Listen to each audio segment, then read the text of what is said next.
మహాగణాధిపతయే నమః. ఓం గురుభ్యో నమః. ఓం శ్రీమాత్రే నమః. పరమేశ్వర స్వరూపమైనటువంటి జ్యోతిష, వాస్తు మరియు ఇతర అనేకమైనటువంటి శాస్త్రములను మనకు అందించినటువంటి మహర్షులకి నమస్కారం.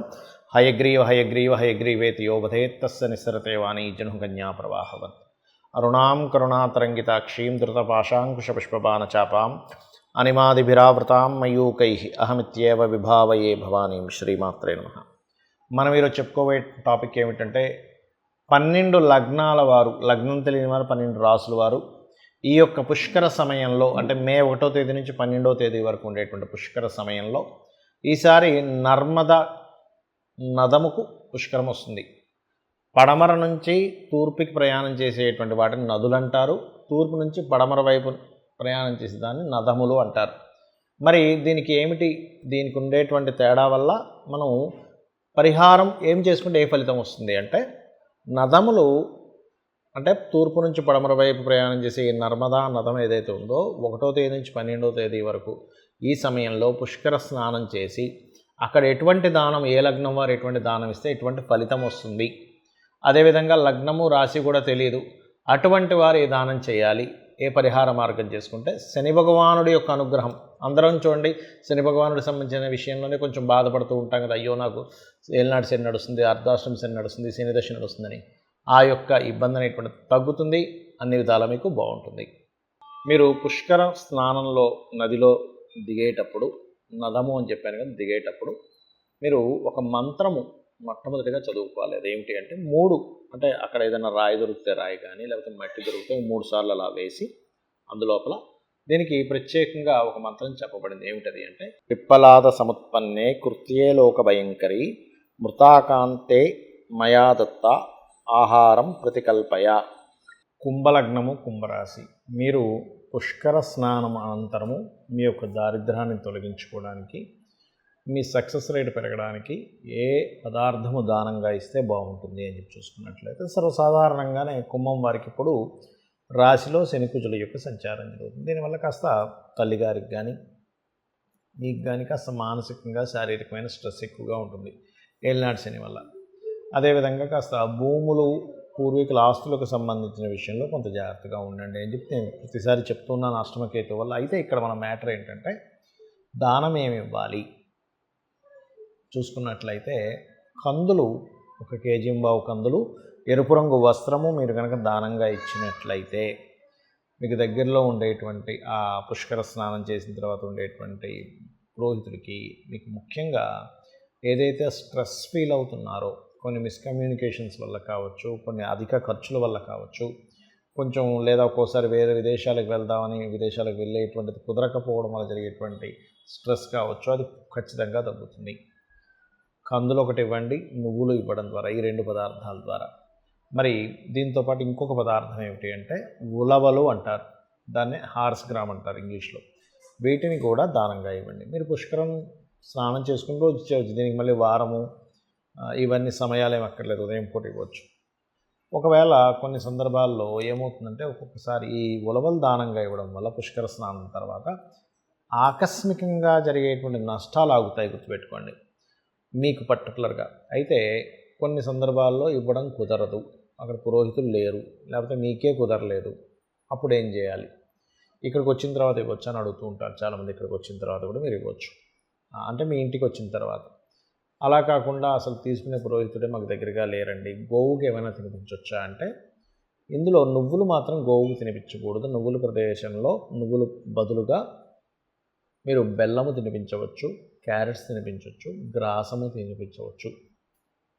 ఈ పదార్థాలు తినిపించడం ద్వారా మీకు ఆకస్మిక నష్టములు, స్ట్రెస్సు, అదేవిధంగా సహజంగానే మీకు ఏంటంటే 2లో రాహు ఉన్నందుకు విదేశీ సంబంధించిన ధనయోగం మాత్రం చక్కగా ఉంటుంది ఇప్పుడున్న గ్రహస్థితిరీత్యా. కాకపోతే ఈ పుష్కర స్నానం చేసి దానం ఇవ్వడం ద్వారా ఆ యొక్క దోషములు ఖచ్చితంగా తొలగిపోవడం జరుగుతుంది. మరి చాలామందికి లగ్నం తెలియదు, నక్షత్రము, రాశి ఏమీ తెలియదు, మరి మేమేం దానం చేయాలని చాలామంది అడుగుతూ ఉంటారు. పుష్కర సమయంలో అసలు మొట్టమొదటిగా పుష్కరాలు వచ్చినప్పుడు ఎందుకు వెళ్ళాలి అంటే, పుష్కర సమయంలో వచ్చినటువంటిది ఏదైతే ఆ నదీ ప్రవాహం ఉంటుందో దానికి రోగాలు తగ్గించేటువంటి గుణం ఉంటుంది, గుర్తుపెట్టుకోండి. మన పాపముని హరింపజేసేటువంటి గుణం ఉంటుంది. గురువు ఒక రాశిలోకి సంచారం జరిగేటప్పుడు ఆ యొక్క నది లేదా నదముకి పుష్కరం వచ్చినప్పుడు పర్టికులర్గా మనకి ఆ 12 రోజులు కూడా విశేషంగా అక్కడ మహర్షులు, యక్షులు, గంధర్వులు, దేవతలు వచ్చి స్నానం చేస్తారట. వాళ్ళు స్నానం చేసి మనం చూడండి, ఏదైనా మనం ఒక ప్రసాదం నైవేద్యంగా పెడతాం దేవతకి, ఆ ప్రసాదంలో యొక్క రుచి మారుతుంది కదా. ఆ రకంగా వాళ్ళు వచ్చి స్నానం చేసినటువంటి నదిలో మనం వెళ్ళి చేసినప్పుడు ఆ 12 రోజులు మనం పూర్వజన్మలో చేసిన పాప కర్మలు దగ్ధం అవుతాయి, గుర్తుపెట్టుకోండి. సరే, అయితే విషయానికి వస్తే కనుక ఇక్కడ మరి ఈ యొక్క నక్షత్ర రాశి లగ్నాలు తెలియని వారి పరిస్థితి ఏమిటి? ఏ దానం చేయాలి పుష్కరంలో స్నానం చేసిన తర్వాత? ఈ సంవత్సరం ప్రత్యేకంగా మనకి ఈ నామం, ఈ యొక్క సంవత్సరం పేరు కూడా క్రోధినామ సంవత్సరం కాబట్టి అనవసరమైన గొడవలు ఏమీ రాకుండా ఉండడానికి అందరూ కూడా నువ్వులు, తెల్ల నువ్వులు లేదా నూనె లేనట్లయితే కందులు, ఈ మూడింటిని దానం కనుక చేసినట్లయితే అద్భుతంగా ఉంటుంది. దీంతోపాటు ఉలవలు కూడా దానం చేసినట్లయితే ఎటువంటి ఆటంకములు రావు. అయితే చాలామంది ఏమండి, నేను ఇది ఎక్కడ దానం చేయాలి, ఎవరికి దానం చేయాలని కూడా అడుగుతుంటారు. దానం అనేటువంటిది పురోహితుడికి ఇవ్వాలి అనేటువంటిది తెలియదు చాలామందికి. కాబట్టి మీకు ఆలయంలో, అక్కడ దగ్గరలో ఉండే ఆలయంలో పురోహితుడికి దానంగా ఇవ్వచ్చు. అయితే ఇక్కడ కొన్ని ప్రదేశాల్లో దానం ఇవ్వడానికి పురోహితులు దొరకరు, ఆలయాలు ఉండవు. మరి అలాంటప్పుడు ఎలాగా? నువ్వులు ప్రదేశంలో బెల్లము, అదేవిధంగా కందులు ప్రదేశంలో క్యారెట్లు, కందులు బదులుగా, అదేవిధంగా ఉలవలు బదులుగా ఆ యొక్క గ్రాసము గనక గోవుకు తినిపించినట్లయితే, అందులో ముఖ్యంగా దేశీవాలి గోవుకి ఈ పుష్కర సమయంలో తినిపించినట్లయితే, ఈ 12 రోజుల్లో తినిపించినట్లయితే ఖచ్చితంగా మీకు ఉన్నటువంటి పాపకర్మ తొలగుతుంది. అదేవిధంగా మరొక విషయం ఏంటంటే, ఈ దానము ఈ పుష్కర సమయంలో ఆ నదీ ప్రవాహం దగ్గరికి వెళ్ళి స్నానం చేసుకుని వచ్చిన తర్వాత చక్కగా ఇందాక నేను చెప్పిన మంత్రం ఉంది, మొదట్లో చెప్పాను, పిప్పలాద సముత్పన్నే అనేటువంటిది, ఆ మంత్రం చేసుకొని స్నానం చేసుకున్న తర్వాత బయటకు వచ్చి కూర్చున్న తర్వాత చక్కగా మీరు నదీ ప్రవాహం దగ్గర కనుక, అంటే లోపల కూర్చొని కాదండి, బయట కూర్చొని కనుక, ఎవరికైనా అప్పులు ఉన్నాయి బాగా, ఏమంటే మాకు బాగా అప్పులు ఉన్నాయండి, అప్పులు దొరకట్లేదు, ఎందుకంటే నదీ ప్రవాహం దగ్గర చేసే జపముకి ఎక్కువ ఫలితం ఉంటుందట. ఓం అపర్ణాయై నమః అనే మంత్రం చేయండి. అలా కాదండి, మాకు ధన సంబంధించిన విషయం విపరీతమైన స్ట్రెస్ ఉంది, ఓం నవవిద్రుమ బింబస్త్రీ న్యక్కారి రదనచ్చదాయై నమః అనేటువంటిది చేయండి. లేదా ఓం సంపత్కరీ సమారూఢ సింధుర వ్రజసేవితాయ నమః చేసుకోవచ్చు. కొంతమందికి అనారోగ్యం ఉంటుంది, నదములు గనక వెళ్ళి స్నానం చేసినట్లయితే, ఇప్పుడు నర్మదా నదము కదా, స్నానం చేసినట్లయితే 100% అక్కడ అంటే ఆ యొక్క నదీ ప్రవాహంలో చేసిన స్నానం వల్ల అనారోగ్య సమస్యలు ఖచ్చితంగా తొలగుతాయి. ఎందుకంటే పడమర వైపు ప్రవహించేటువంటిది కాబట్టి ఇది. అలాగే ఇప్పుడు అనారోగ్య సమస్యలతో ఉండేటువంటి వారు ఏ మంత్రం చదువుకోవాలి అక్కడ కూర్చొని అని చెప్పి చూసుకున్నట్లయితే, ఓం సర్వవ్యాధి ప్రశమని సర్వమృత్యు నివారణి అగ్రగణ్య చింత్య రూప కలికల్మషనాశిని అయి నమః చేసుకోవచ్చు. ఎంతసేపు చేయాలి? ఒక అరగంట, గంట, మీ ఇష్టం అండి. అక్కడ కూర్చొని నాకు ఒక 2-3 గంటలు టైం దొరికింది హ్యాపీగా అనుకుంటే చేసుకోవచ్చు. దీనివల్ల మీకు రూపాయి ఖర్చు అయ్యేది ఏమీ లేదు. చక్కగా మీకు మీరే దైవ ధ్యానం చేసుకోవడం ద్వారా మీ యొక్క ఇబ్బందులను తొలగించుకోగలుగుతారు.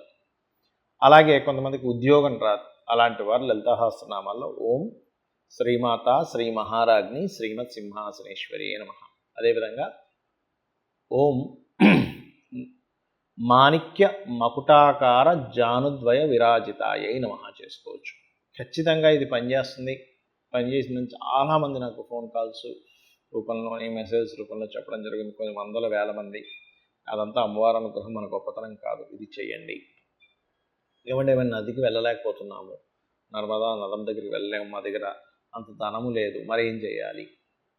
ఎందుకంటే కొంతమందికి పాసిబిలిటీ ఉండదు, కానీ పాసిబిలిటీ ఉంటే వెళ్ళండి. వెళ్ళలేని స్థితిలో ఉన్నవారు ఒకటే గుర్తుపెట్టుకోండి, ఇంట్లో ఉండేటువంటి ఇంట్లో మనకి పైపు, మన బకెట్లోనో లేకపోతే షవర్లో నుంచో వాటర్ తీసుకొని నర్మదా నదముగా భావించి భక్తి శ్రద్ధలతో మీరు కనుక ఇలా పట్టుకొని స్నానం చేసినట్లయితే కూడా ఖచ్చితంగా ఫలితం వస్తుంది. అలా నదుల దగ్గరికి వెళ్ళొద్దని నేను చెప్పట్లేదు, ఖచ్చితంగా వెళ్ళాలి, ఖచ్చితంగా చేసుకోవాలి. కొంతమంది వెళ్ళలేని స్థితిలో ఉంటారు, ఇంట్లో వాళ్ళు పంపించరు, కొన్నిసార్లు ఇంట్లో వాళ్ళు గొడవ చేస్తారు, ఇప్పుడు నదం దగ్గరికి వెళ్ళాల్సిన అవసరం ఉంది, ఇటువంటి వారు ఇలా కూడా చేయవచ్చు, గుర్తుపెట్టుకోండి. అదేవిధంగా ఈ సమయంలో అభిషేకాలు చేసుకోవడం కానీ, పుష్కరాల సమయంలో హోమాలు చేయడం కానీ, దైవకార్య సంబంధించినవి చేస్తే అధిక ఫలం వస్తుంది అని చెప్పబడిన శాస్త్రంలో. కాబట్టి ఇవి చేసుకొని మీరు మీ యొక్క జీవితాన్ని తరింపజేసుకుంటారని కోరుకుంటూ శ్రీమాత్రే నమః.